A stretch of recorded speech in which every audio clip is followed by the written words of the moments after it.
cybercrimes, cybersecurity, and computer science on the K-12 Engineering Education Podcast.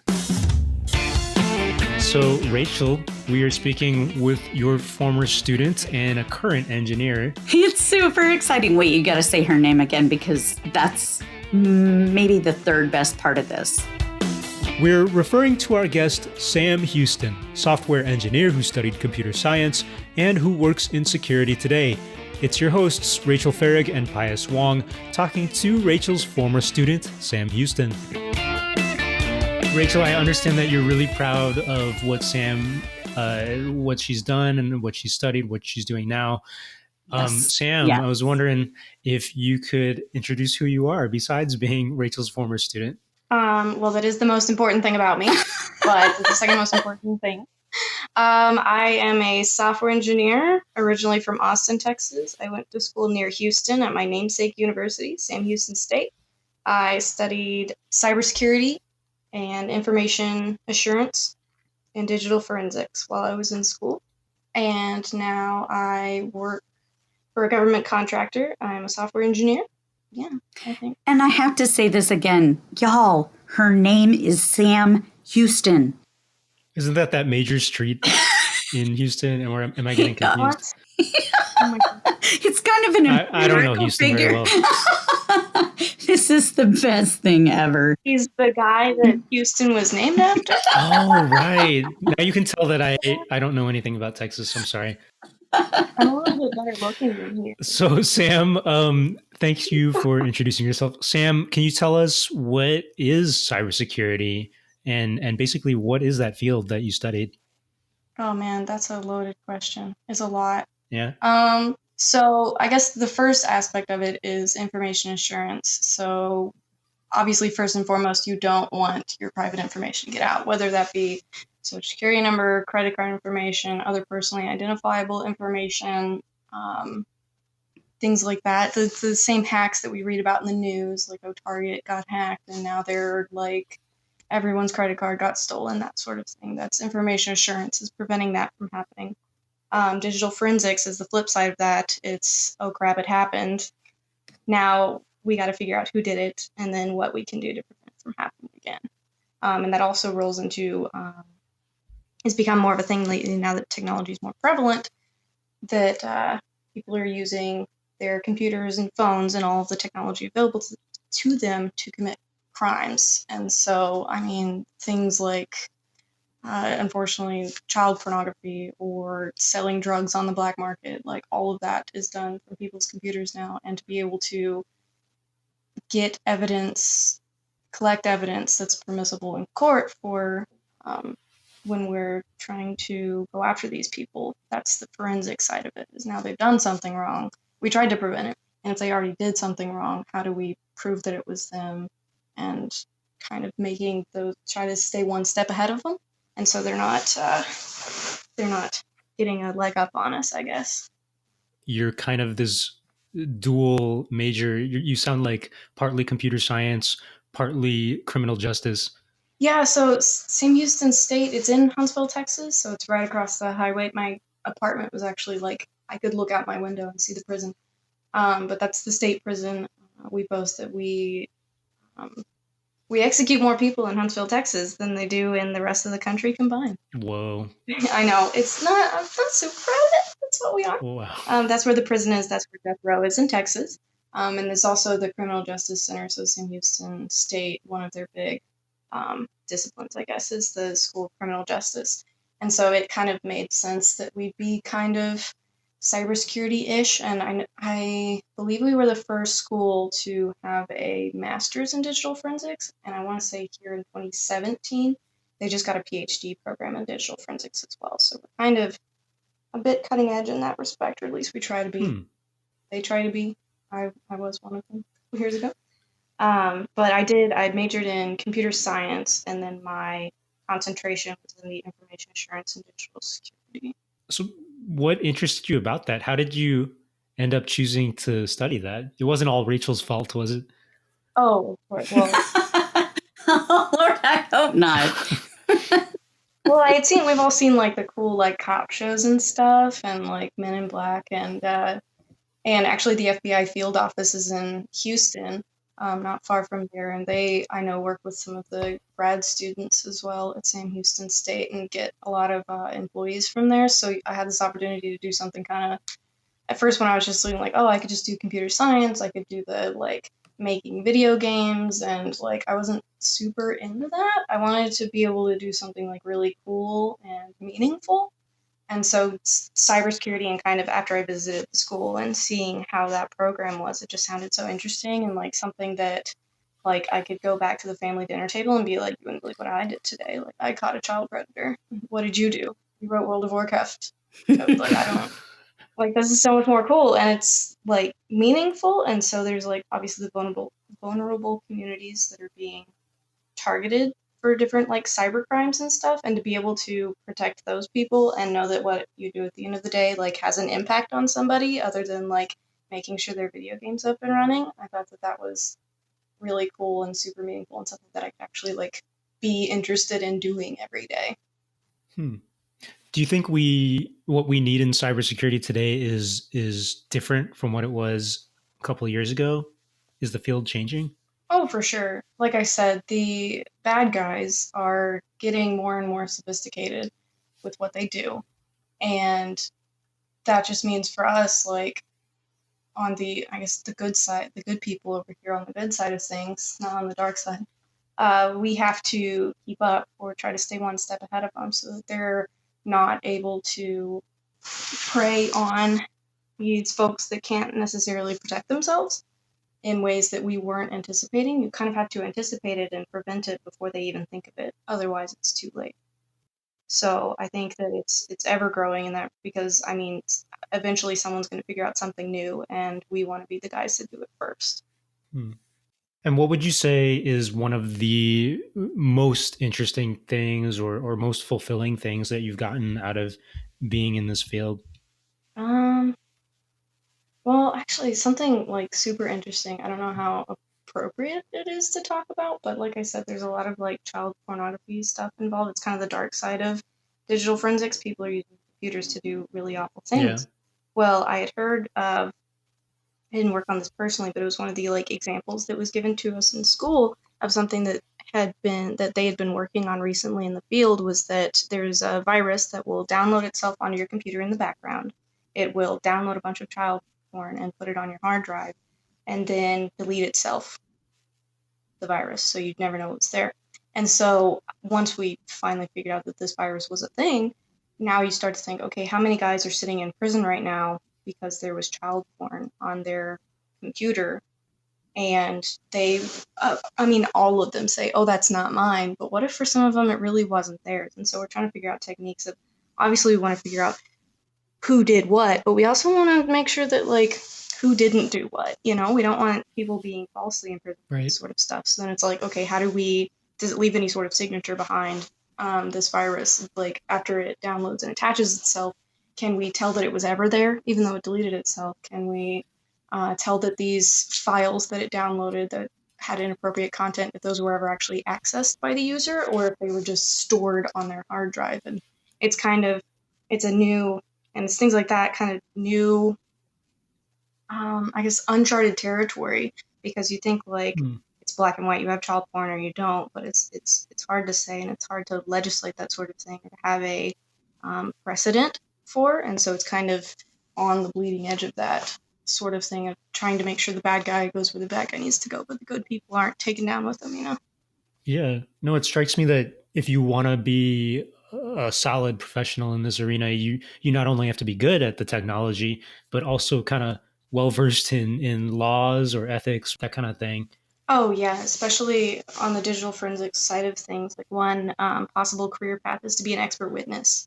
So you become so good at your job of data gathering and evidence collecting and stuff like that, that you can sit in court and say that this is like my expert opinion on what occurred and why, whether or not this person should go to prison for it, how they did it, what they did. And you have to interpret that obviously to terms that a jury would understand. I can't be telling you that like they hid child porn JPEGs in the Slack space of their text files. Like, that doesn't necessarily make sense to everybody. And so you kind of have to be able to explain that another way. And that kind of brings out the like teacher in me as well, is to have the, of course, I'm sure I had many inspiring teachers, like Rachel, that got me kind of into that. But I've always kind of had this teacher side as well of trying to explain things. And maybe that's why I get the urge to like protect, I guess. And so you think of like these children that can't speak out for themselves, or the elderly folks whose social security numbers are being stolen. And like, I feel this like protective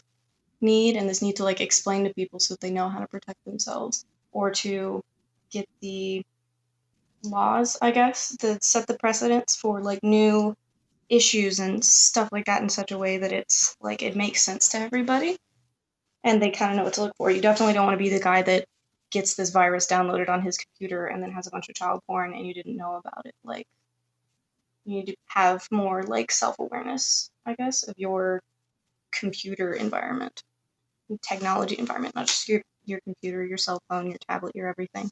Right. So you were talking about how your past teachers might have inspired you a little bit in what you're doing now, and it sounds like you kind of developed that sense of wanting to change the world and have a positive impact, and you have that sense of justice, but also this interest in technology. What do you think led to you having those goals? And if it was just Rachel, you can So say so. It But was, if it was I more than cannot, that, it was no, only Rachel. She was the no. And best. in fact, She I was was, everything. I don't even remember any of my other teachers' no, names. She was the completely one, not true. obviously. And I hope that she calls this other teacher out by name, because what I will say is I think that Sam did have a lot of strong female role model teachers who showed that you could be cute and wear cute clothes and have makeup and also be smart and do sciencey things, and it was fun and awesome. But I was not. That's the teacher that actually did come to my wedding. I should probably mention her. Yeah.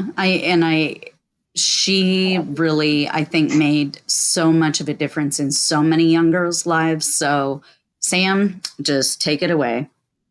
So, I mean, I guess I'll start. Let me just start back from the beginning. I was born in a small town. Just kidding. So, how I got into this was that my dad, he's a systems analyst in Austin. And so, I mean, he was kind of at like the beginning of the 90s when like people were starting to get more like personal computers in their house. And it was like everyone had the one family computer.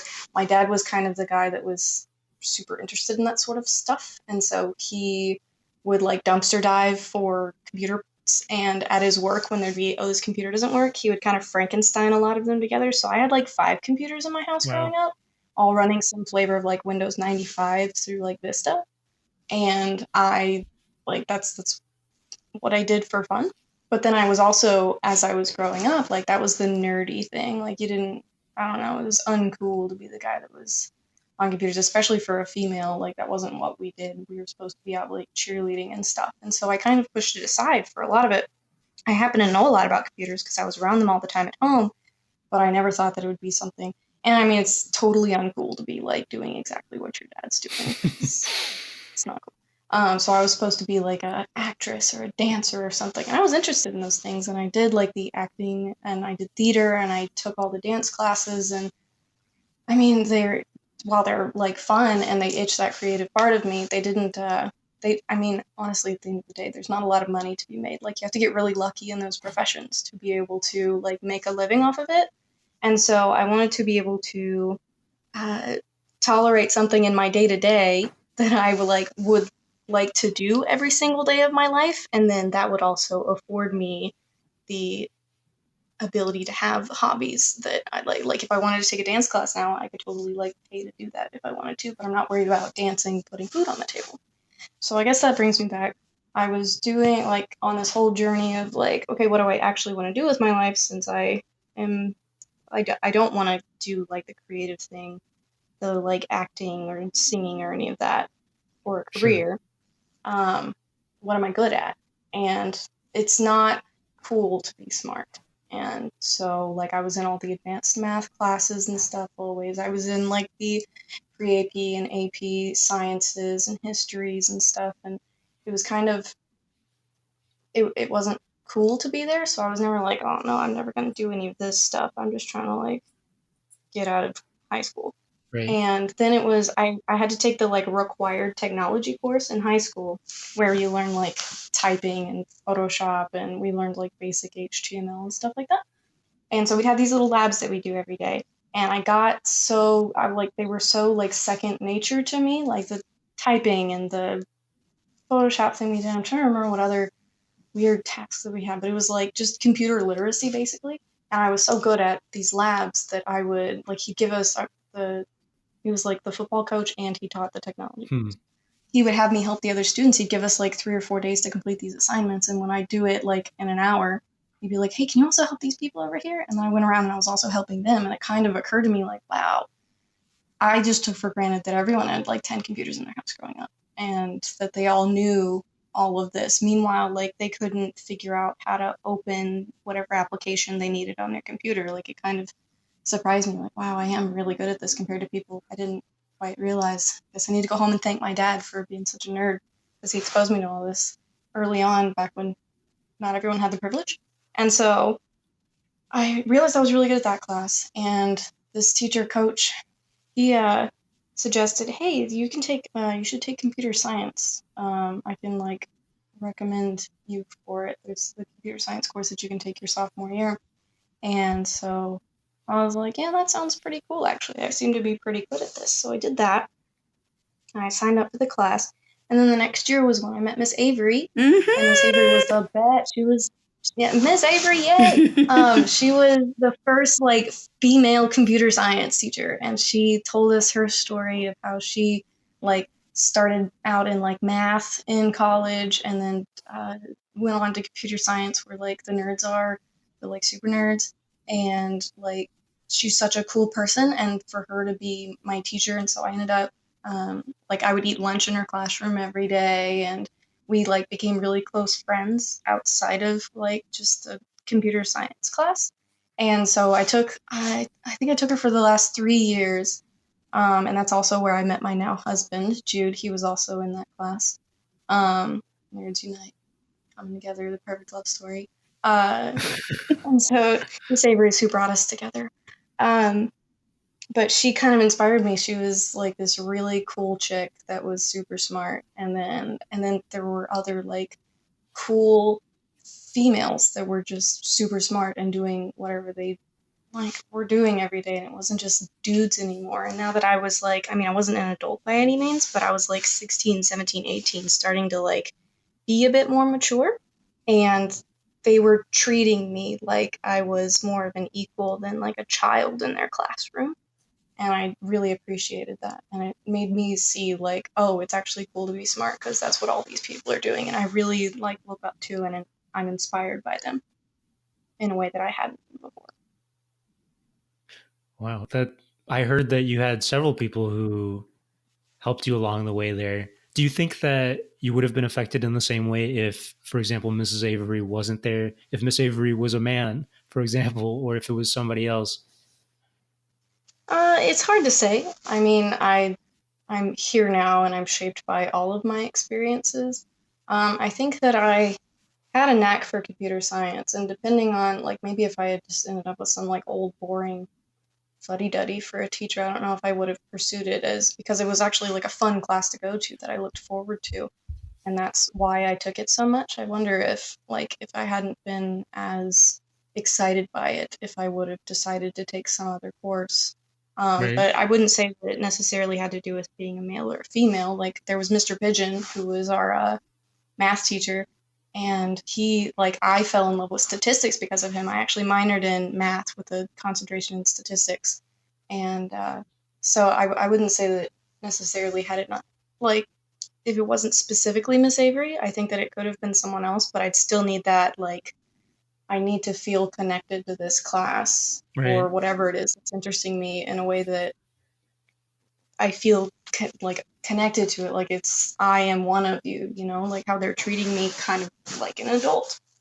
like Rachel, she treated me like an adult, and Mr. Pigeon, and they didn't teach you like you were a child and they have to like get knowledge in you so that you can take a test. It was like, here's these interesting things that I know, and I do this, and I'm a cool person, so if you learn these things, you'll also be a cool person. I was like, I could be as cool as Mr. Pigeon. I better get an A on this test. That's really interesting because it sounds like it wasn't about just them being able to teach the content. Do you think that, or how do you think that a teacher could build that connection with you? Like, what was it that made you feel like you were one of them, that it was finally cool to be smart or to be interested in this and that? I think, I mean, and not to like put anyone on blast here, but they like were more personal with us, I guess. I knew more about their lives. Like in Mr. Pigeon's class on his mom's birthday every year, he would call his mom on the loudspeaker in the classroom and we would all sing happy birthday to her. And like, that's totally cool. And that's totally a Mr. Pigeon thing to do. Or, I mean, they would, I'm not going to say who, but some of my teachers would like cuss in class and like casually. Like, that was It was never Rachel. And I was like, No, certainly it was never not. Rachel, though. No, she Nope. was saints. Never, Not never one a time. singular word out of her mouth. But they would just like casually, because I mean, that's how all of us teenagers were kind of talking amongst ourselves. And now there's this teacher that like kind of talks like us. And so then you felt like comfortable. Like it's almost the icebreaker of like, there's usually this wall of like, there's the teacher and we can't do anything bad in front of them. Like I can't say in front of the teacher. But then I'm like, the teacher said yes. So, I mean, I must be able to say I like that. the logic of that. And so then it's kind That of like, may wow, or may you're a not human. have, yes, And you, yes, there may or may not have been songs to teach concepts that included questionable words. Maybe, or possibly not. Right. and just things like that. Like it made them more like human, like they weren't just the like teacher that we all had to do what they said and we got in trouble if we didn't. Like we were also given the chance to like give feedback on what we wanted to do. And I mean, obviously we needed to like learn, but like how we wanted to learn, like do we prefer like the group projects versus the whatever, and getting to do like more hands-on stuff and more like, it was more of a seminar in a way. There was a like back and forth interaction that I didn't get in other classes. That like it felt like I was having a conversation, and I've kind of learned that that's how it's easiest for me to learn is conversationally. It's not like one person just kind of talking at me all the time. Like there has to be kind of a back and forth, which is also kind of how I've adopted like the teacher's pet lifestyle. Is I'm the one that's sitting in the front of the class and doing the interacting of like, let me answer the questions, let me like nod along when you're saying things, or look confused, put that confused look on my face so that you know that I'm not understanding. And I get like have excellent facial expressions where I'm like, huh? And then they know like, oh, if she's confused, everyone must be confused. And then, or maybe one other person also has a question. If she has this question, someone else probably does, and they're not going to speak up. So that's how I kind of developed that, like, I'll be there and I'll conversate. And then that's how I like absorbed material and kind of got on everyone's good side. Sure. So you've been working for a while now, Sam, in the different fields in computer science, including cybersecurity. Do you feel like your education taught you everything you needed to know? Were you prepared for what it was when you started working? No. I think there's like a people aspect that I didn't quite get. What do you mean? As much of, I mean, there are like a lot of engineers were very quiet. It's kind of like the stereotype is that all engineers are like quiet and just want to like be code monkeys and hide in their basement and write code. And so that also ended up being a lot of the people that I went to school with, especially through like college. Or, I mean, I love Miss Avery, but a lot of the folks in her class were like super awkward. Even Jude, I'm not afraid to say it, he was quite a bit awkward. Until I kind of was like, hey, how are you doing? And got him to spread his beautiful butterfly wings and fly away, the social butterfly that he is now. But it's not known for that, and so I didn't get a lot of that interaction. So suddenly you're thrown into like a work atmosphere where you don't really have a choice. Like you have to communicate with other people, and I think that I didn't get a lot of that. Like I had done like group projects, but that's kind of different. Like in a group project, you're on a team and there's not like a clear-cut leader that leads everything and tells you what to do. Everyone has to like get along, or you have to take over. Someone has to like step up and do it, or there's the one person that does all the work and leaves everyone behind. Like that's not how it works in the real world. Like there is someone that tells me what to do every day. Like I have a boss. And I'm sure in however many years when I am supervising people, like I will be telling them what to do every day. It's not as much of a free for all. So there's kind of that structure of it, and knowing that also my discipline is part of a ton of other things, like using a bank, for example. There's obviously they need the cybersecurity to make sure that people's stuff don't get stolen. And then they need the like financial front end of it that actually like holds the money, and then you need the people that do the like user interface, and then you need the clerks that are at the desk, and then you need the guy that's making the decisions on who to give loans out to. And kind of how I fit into that whole matrix was something that they didn't really teach me. I just knew that we were the computer science nerds and that across the way was the business school, and we don't like those guys. Really? But then Whoa. turns out when I like actually got into like working, like they weren't rivals anymore. Like they're the business guys, and if they're not here, then my product that I'm working so hard on doesn't get sold. Yeah. So you kind of have to like kind of get along with everyone and know what they're doing, and that kind of aids in success is kind of knowing your peers, I guess, outside of your little box. What else should young people maybe think about when they're trying to develop themselves for a field like cybersecurity or computer science more broadly? I would definitely say diversify. Like that kind of like I did my computer science courses. I found that I really liked cybersecurity. It was something really cool for me.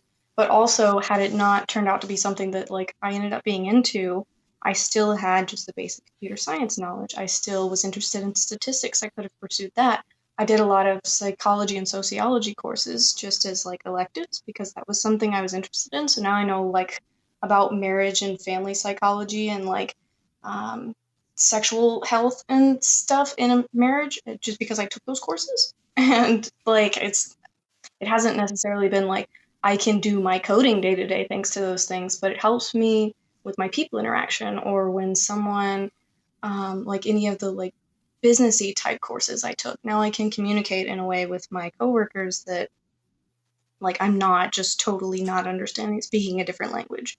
I can kind of speak a few different languages, and it kind of makes me a little bit more flexible communicating with people. And then it also makes me kind of cross-disciplinary. So right now, if I'm in cybersecurity, if I decided I wanted to move over into embedded software, or if I wanted to go to DevOps, like I could kind of move around from there. And then there's also like systems, or there's a lot of like what my company does now, there's a lot of interfacing with the customer. And if I just did like code all day and was the like quiet person that didn't communicate with anyone, that wouldn't make me a great salesperson. So to actually go out there and meet and talk with people, and they don't know necessarily what I'm talking about. I can't tell them like all of the technology, like in tech speak mumbo jumbo, they're not going to understand. So having to put it in terms that they get and how their priorities aren't necessarily my priorities. They're the ones with the money, so they get to decide. Like, I think that having that diversity in my education has kind of helped me to kind of get along with lots of folks and has left me like with a whole lot of options, like super wide open for what I want to do. So I didn't have to make the choice early on. I didn't have to say, what am I going to do for the rest of my life? It was like, let's do this and a whole bunch of other stuff. And then that way, if I decide I don't like this, tomorrow I can do something else. I'm kind of a jack of several different trades. Yeah. What's your opinion on what you think the future holds in terms of security? Like we hear in the news all the time about how, like you mentioned, how you need to keep your private data private, and yet we see all these Facebook hacks, for example, which is, I don't know if that's something people predicted. Like, what are these issues that are up and coming that maybe young people should be aware of and maybe help tackle? I mean, it comes back to that like self-awareness. I think that we need to start teaching computer literacy earlier. I know that it's a lot better than when I was like in kindergarten and they taught us how to use like kid pics and I could draw a picture on the computer and like and there was like one computer in the classroom, which was cool, now I'm hearing they're like bringing tablets into the classroom and all this other fancy stuff. And so they put a lot of restrictions on those things. Obviously, like the school district will put like you can only visit like these certain websites and stuff. And I get why we need that, but then we also need to teach them in their personal lives to be able to do and like make those decisions for themselves. Like maybe you shouldn't be on this website. Here's why. Like there was a class I was in college where we were using the computer. It was one of my statistics courses. So we needed like Excel and stuff. So we had a computer in front of us all the time, but it didn't really have as many like controls on it. It's just college. It didn't like block all our websites and everything, ads. And so this girl gets the pop-up that says, "You just want an iPad. Give us all of your information." And she starts putting in her information. And I was like, what are you doing? Like, don't give them your address. She's like, well, you never know. Like, you miss 100% of the shots you don't take. Like, it's probably fake, but like, how will I know unless I get the iPad? And I'm like, no, what? Has nobody taught you? Like, I feel like now that, like, in this day and age, we're incorporating so much into our daily lives. I'm surrounded by, like, at least 3 or 4 things right now that are all connected to the internet. And you got to know how to be good at that. Like, not just in the, like, I'm in a controlled environment logged into, like, the school computer. You got to know how to, like, be smart about your decisions. Let's be honest, you're not going to win an iPad. You're not going to win an iPad. Like, the vast majority of us, we're not winning iPads. I've never won an iPad in my life. So I think that that's going to start becoming more of educate, like the same way we're learning to read and write. We also need to learn computer stuff. And I guess it could take the place of, I remember when I was in like 4th grade, they taught me how to write a check, like where you put your name and how you put the numbers and stuff. Like, they taught me that. Turns out I didn't really need that very much. Checks kind of became obsolete by the time I needed that knowledge. And I think that now that I don't think they're still teaching kids how to write checks or like to address a letter to someone and where to put the stamp. Like, that was another thing that I learned as well. It's also not something I do like super often. And if I did need to do that, I could Google it. Which side do I put the stamp on? So I think just learning that, like how to Google something efficiently and not come across some sketchy website that's going to try to give you an iPad in exchange for your social security number. I think that needs to be part of that education. So, Rachel, I understand you taught Sam physics of some sort. Yes.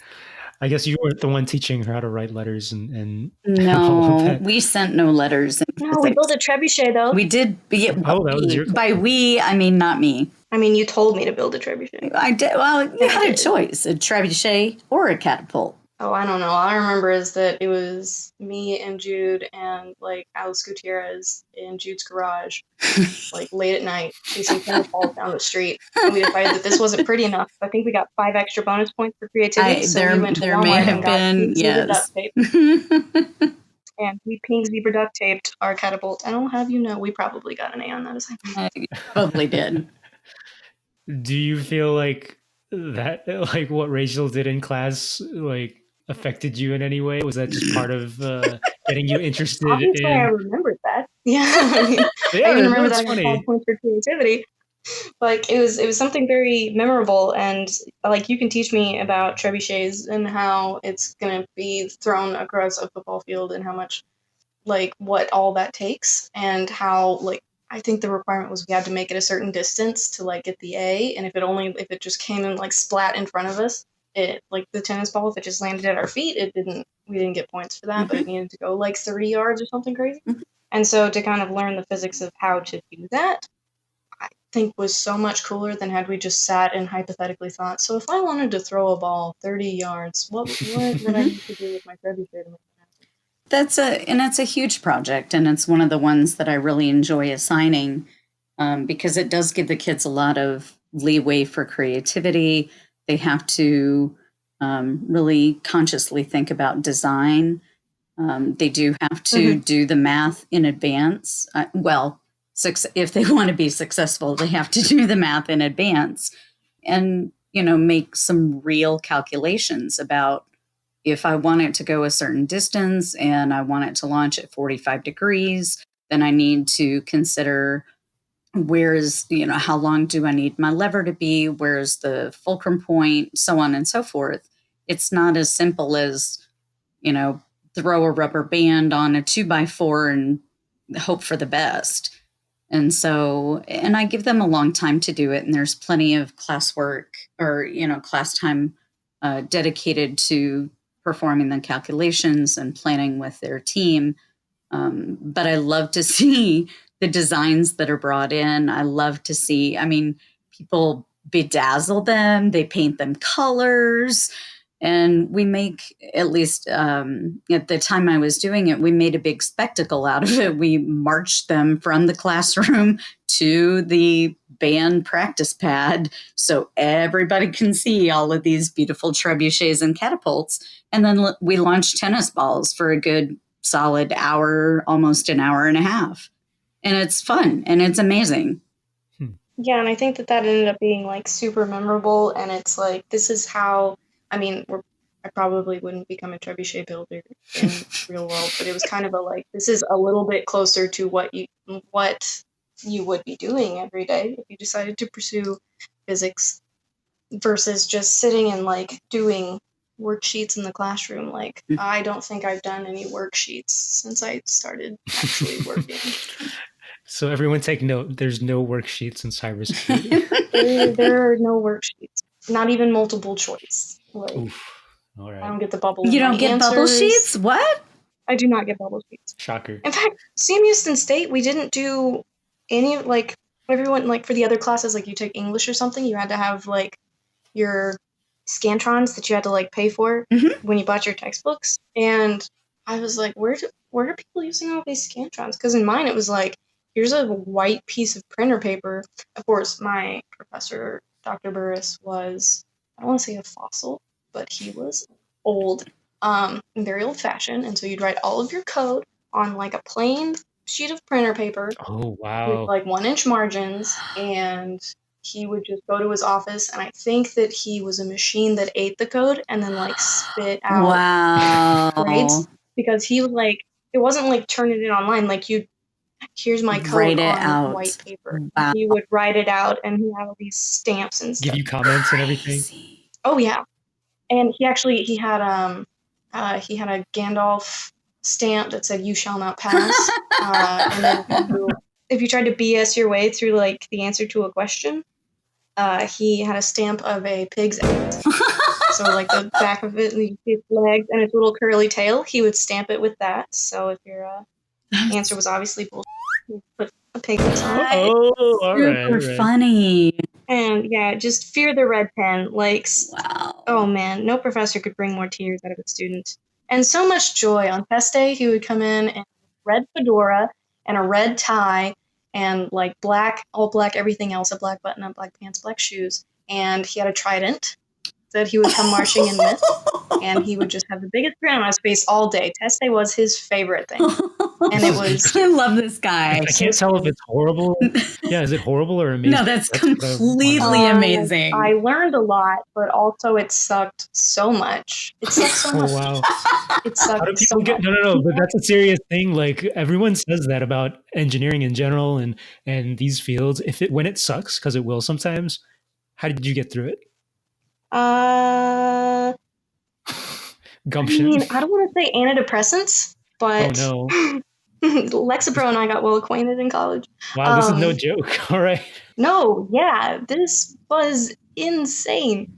Good news is he taught me Ada because, like I said, he was a fossil. The Ada, language. The old language. Yes, the programming language Ada. And everyone in class would complain, we're never going to use this. Why do I need to learn Ada? And he's like, well, it's the easiest one because it doesn't hold your hand he called Java the coffee language, or C was the one-letter language, or for Python it was the snake. The snake holds your hand, it'll do all of the stuff. It's got libraries and stuff. It's the language that a lot of beginners start with because it does a lot of the back-end stuff for you, like memory allocation and stuff. Whereas the Ada language, it's up to the developer to do a lot of that. And so everyone's like, we're never going to use this. Why do I need to use Ada? It's a dead language. But I put it on my resume anyway. And now the work that I'm doing today is in Ada. Oh, wow. And they're like, wait, you know Ada and you're under 70? I'm like, yeah, that's me. So that's kind of odd. But I think having Honestly, what probably got me through it was I did a lot of internships. I think, like, especially after freshman year, people stop applying for scholarships and they don't really worry about internships till like their senior year. There's just this middle area of like a few years where you're like, I'm just trying to like get through. But I was always focused on, okay, what am I going to do next summer? Because I don't want to just like stay here and take classes. I kind of hated school. It drove, like, I was exhausted. I worked, I was a resident advisor on campus and also taking these courses. And also, like, there was one day where I totaled Jude's car because I put it in drive instead of reverse. And I ran into a light pole and his airbags went off. And apparently the airbags were worth as much as the car because it was like a 12-year-old car. Yeah. And so I'm sobbing about this because, it sucks a lot. And then we also have a Dr. Burris test at 8 a.m. that we have to study for. And Dr. Burris, being the evil guy that he is, that gets a kick out of this stuff, he always has his labs due on test days. So you had this lab that you had to complete, and you had to study for your test. And I totaled Jude's car, and this test is in like 12 hours. And then I finally look at my phone after my sob session, and all of my coworkers, the other resident advisors, apparently there's a thing called fire watch, where if the fire alarm goes out in the building, you have to walk around with a megaphone so that like you do rounds every hour, so that if you see a fire, you can knock on everyone's door and be like, Right. Get out, there's a fire. Like you are the fire alarm at that point. And they had all assigned shifts for this task because apparently it had gone out that day, like they were doing maintenance on it. And they had already picked their shifts, and because I wasn't part of the conversation, because I was crying and trying to study for this test and trying to call the insurance company, I got the 3 and 4 a.m. shifts.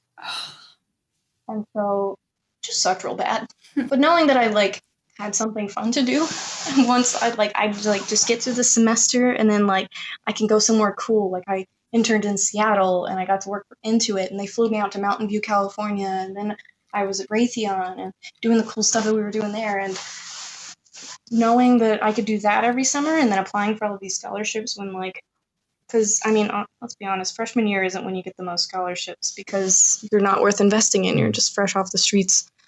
But once you've like got a few classes under your belt and they can see you're serious about this, that's when they start handing out the scholarships. So I'm doing that. I was going to like the Grace Hopper conference for women in computing and trying to prepare for all these internships that I had. Like I never went a summer without an internship during college. I think that was what kind of got me through in a lot of ways, was doing those like really cool things and being able to have those stories or to go back and tell my classmates like, hey, Ada does suck, but also you can get a job. Because, I mean, you could ask Dr. Burris, what's your favorite programming language? He would say, whichever one you're paying me to write. I'm like, yeah, I mean, you can ask me what my favorite programming language is. Right now it's Ada, because guess what's putting bread on the table? It's Ada. So I love Ada. It's great. Hey, so I know that we've been talking for a little while. Rachel, you reminded me actually that I had an idea to, if you're game, to ask you, Sam, 20 questions to ask you how you tick.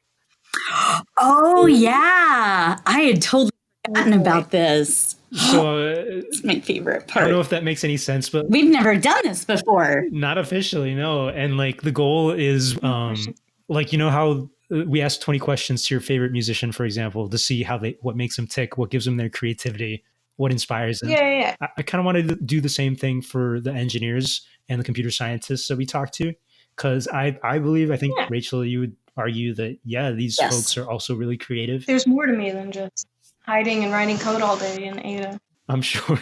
I don't know anything about Can I Ada. clarify? Like, in case Dr. Burris ever hears this, you're great, Dr. Burris. I love you. I didn't mean anything that I said. Your class was awesome. I mean, it was trial by fire. I learned a whole lot. Trial by fire. But also it sucked. I think you knew that it sucked. It was like sink or swim or drown. That. Just drown. But just in case he ever hears this, I don't want to be like, oh, so Sam's over here talking bad about Dr. Burris. No, it sounded loving. It totally sounded like a loving way of talking about the horrible time that it was. It's an unofficial mascot of that place. Okay. So Rachel, I think like if you have anything that you want to ask right away, you should totally chime in. I'll start us off because I want to ask you without too much hesitation, maybe Sam, what is your favorite book? Stephen King's The Stand. Favorite Favorite TV show? I didn't want to hesitate to. You could pass. Handmaid's Tale. Did you say Handmaid's Tale? Yeah. Oh, All jeez. right. Interesting. I like it dark and upsetting.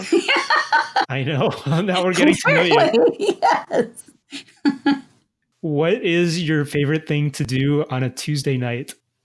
Cuddle with the dogs on the couch and watch MST3K with my husband and eat nachos. Ooh, Nachos. And then take a bubble bath. that's a lot of stuff. That's awesome. I'm a simple gal. Favorite course in college? Obviously, something with Dr. Burris, I would say. Oh, yeah, Dr. Burris is so great. I'm trying to think. I mean, I was exhausted all the time. What class did I actually look forward to? I don't know. I had a lot of fun in some classes, like not necessarily because they were like the material was my favorite, but because whoever teaching it was pretty great. Probably, I really liked actually, in Dr. Burris's class, like software engineering as a whole, like kind of sucked, but there was the section that we did on peopleware. So there's hardware and there's software and there's firmware and there's peopleware. And we went over like, all the psychology of like how people work best. And IBM did all of these studies on how like your work environment affects your performance so much. Like Oh, companies yeah. would try to keep crappy chairs for their offices because they're like, oh, it's fine, they'll be easily replaceable. Turns out your employees, when they're uncomfortable and they have to shift around a lot or they have to get up and walk around because their chair's uncomfortable, they're not getting as much done. Or like now I work in a Scrum environment where we have the like 4-foot tall cubicles. And if you look at the psychology of that, like really 6 foot tall or higher is like the minimum that cubes should be if you actually want the maximum output from your employees. Sure, it's great for collaboration, but that also means that I'm hearing everyone's conversation in the room at all times. And so learning about all of that, because again, I had taken all these psychology courses as well, like bringing that into software was the most interesting for me. I ate that stuff up. It was so good. Whoa, that's cool. Do you still use that today in your work?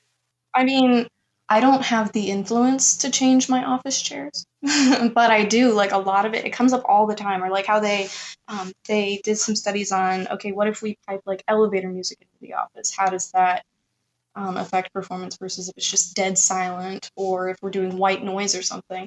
And it found that it actually just is kind of varies by person. So I might respond to white noise, but you respond to music, and one guy needs total silence to do his work. My office pipes white noise in over like the speakers, like there's always white noise going.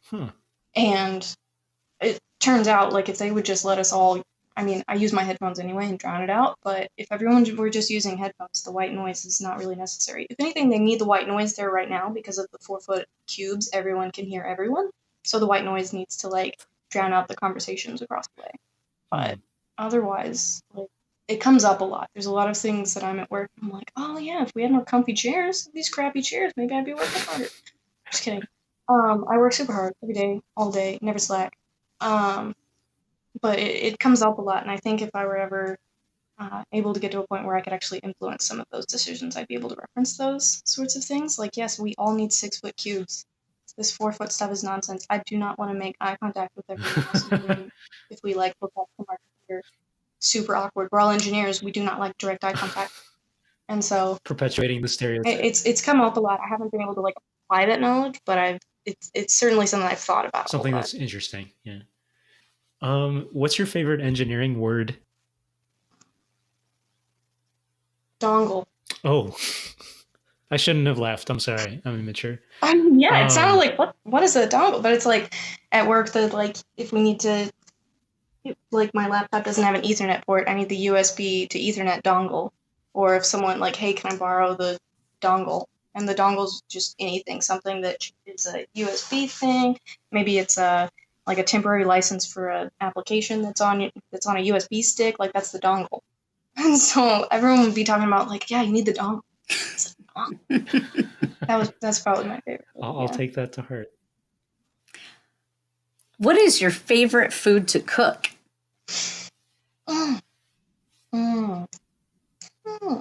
I like roasting vegetables because they turn out really tasty, but then it takes like almost no effort. Just like throw some olive oil on there and some garlic and pop it in the oven. Nice. And then it smells really great, and it's like tastes like something real fancy. You're like, yes, I roasted these Brussels sprouts, and you feel real good about yourself. And then it also makes my husband eat vegetables. Nice. Wow, it's functional as well as tasty. Yeah, and I feel really like, yes, I am a 5-star chef, 10-star chef right here with my broccoli. That's such So an delicious. engineering answer. Yeah, kind of. I'm maximizing efficiency, Yeah. and I feel good about myself at the end of the day. All things, all the things. These are good life tips. Yes, absolutely. I mean, that's all I had. I really want to thank you, Sam, for agreeing to come on this podcast with so many unknowns, because I know you had a lot of questions, and Pius and I were like, no, it's just fun. It's just a conversation. You're just talking about your experience. And so it's so interesting to me as an educator to see where my students are when I meet them and when I have them in my classroom. And then when they are able to stay in touch, where they go and what they do and how what I knew of them years ago translates into what they end up doing as adults. And to be able for you as a young person and as a woman to be able to share your experiences and your pathway with other people, I think is super important. And I'm so glad that you agreed to chat with us. That's awesome. Thank you so much, Sam. I know that we took out a lot of your time, and I do appreciate that. It was exciting. Something to look forward to in the desert. Yay! Okay. Thanks, listeners.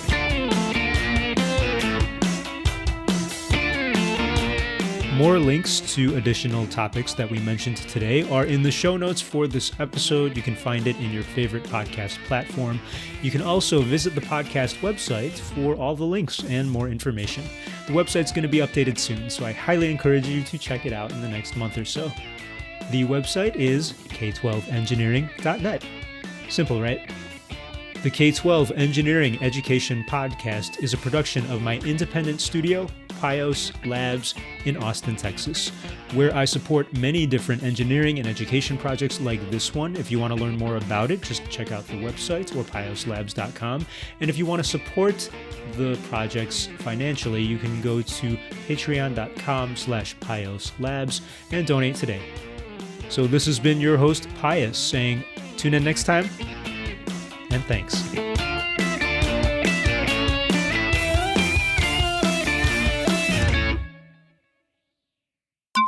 Some final notes from our guest, Sam Houston, before we close out. She wanted to get on the record two things. One, she highly recommends the Grace Hopper Conference for anyone who wants to learn more about computer science, especially young women. And as you might have heard, Grace Hopper was one of the original women who was a pioneer in computer science. And so the conference, after her namesake, comes highly recommended by Sam. And there's a link to it in our show notes. The second thing that Sam wanted to mention is kind of a thank you and shout out to one of her favorite professors, Dr. Burris. She says, I quote, "Dr. Burris has forgotten more about computer science than I will ever know." If that gives you an idea of Dr. Burris and what he's done.